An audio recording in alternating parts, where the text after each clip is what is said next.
Hello everyone.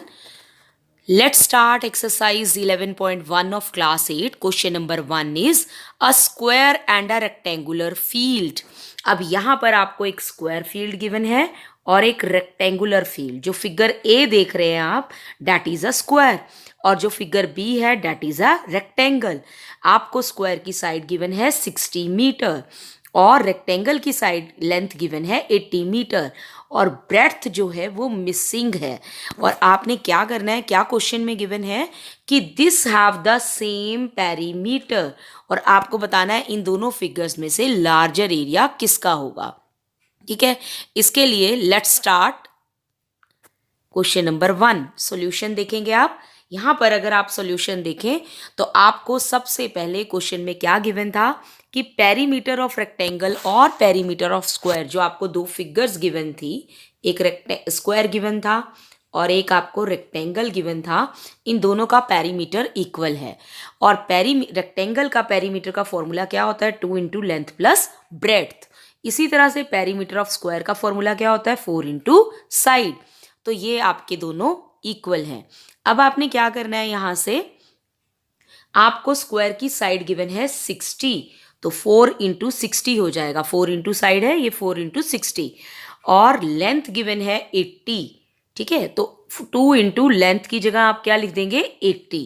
ठीक है, 2 into length plus breadth. Breadth नहीं गिवन है तो आपने ब्रेड्थ को बी ही लिखना है सिर्फ. ठीक है, तो आप देखो यहाँ पर मैंने बी को सिर्फ बी लिखा हुआ है, यहाँ कोई वैल्यू नहीं डाली है.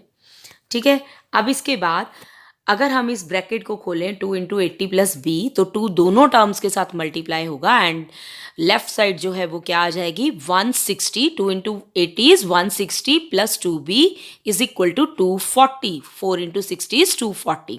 आगे हमने सिंपली इक्वेशन को सॉल्व किया है. 2b इधर रहेगा, 160 सब्ट्रैक्ट हो जाएगा ट्रांसपोजिशन के बाद, और 240 माइनस 160 इज 80. तो इक्वेशन आ गई 2b इज इक्वल टू 80. अब 2b क्या हो जाएगा, 80 बाई 2, तो 40 आ गया, 40 मीटर. अब हमें ब्रेड्थ पता चल गई, अब हम एरिया निकाल सकते हैं. तो अगर हम रेक्टेंगल का एरिया निकालें तो रेक्टेंगल का एरिया क्या होगा, लेंथ इंटू ब्रेड्थ, 80 इंटू 40. यहाँ पर एक जीरो कम लगी हुई है तो एरिया कितना आ जाएगा, 3200 मीटर स्क्वायर. इसी तरह से अगर हम स्क्वायर का एरिया निकालें, स्क्वायर की शेप ये है और उसका एरिया क्या होता है, साइड इंटू साइड. साइड कितनी गिवन है, 60, तो 60 इंटू 60 ये आ जाएगा, यहाँ पर भी एक जीरो कम है, 3600 मीटर स्क्वायर. तो अगर आप देखें कि किसका एरिया ज़्यादा है, तो रेक्टेंगल का है 3200, स्क्वायर का है 3600. तो यू कैन सी 3600 3200 से ज़्यादा है, इसका मतलब स्क्वायर का एरिया जो है वो लार्जर है. So area of square is larger. This is your answer.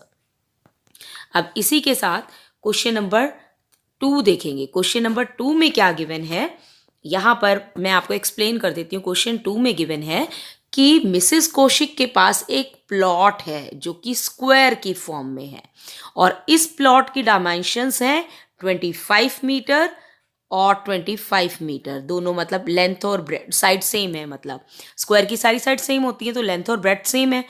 उसके पास ये प्लॉट है और उसकी डायमेंशंस हैं तो 25 25. तो अगर हम प्लॉट का एरिया देखें तो side into side 625 metre square आता है. और अब वो करना क्या चाहती है इस प्लॉट के अंदर, she wants to construct a house in the middle. बीच में उसको एक हाउस कंस्ट्रक्ट करना है और हाउस की डायमेंशंस वो रखना चाहती है. हाउस जो है वो रेक्टेंगल शेप में बनाना चाहती है जिसकी लेंथ 20 हो और ब्रेड्थ 15 हो. ठीक है, तो अगर हम हाउस की डायमेंशंस से एरिया निकालें, लेंथ इंटू ब्रेड्थ, तो 15 2 30 यानी 300 मीटर स्क्वायर एरिया आएगा.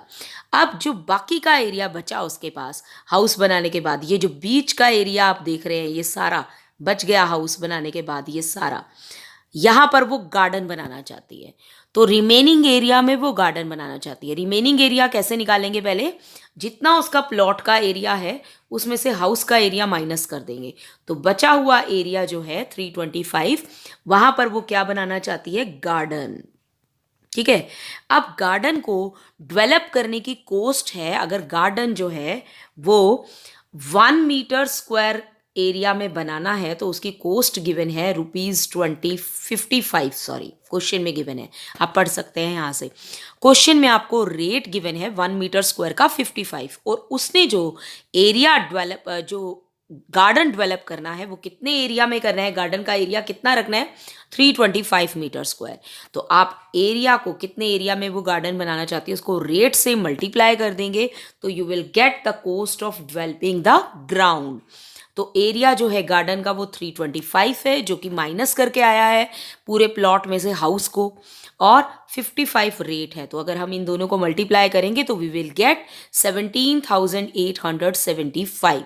सो answer is ₹17,875 which is the cost of the developing the ground. So these are the two questions. In the next video we will do the remaining questions of exercise 11.1. Thanks for watching.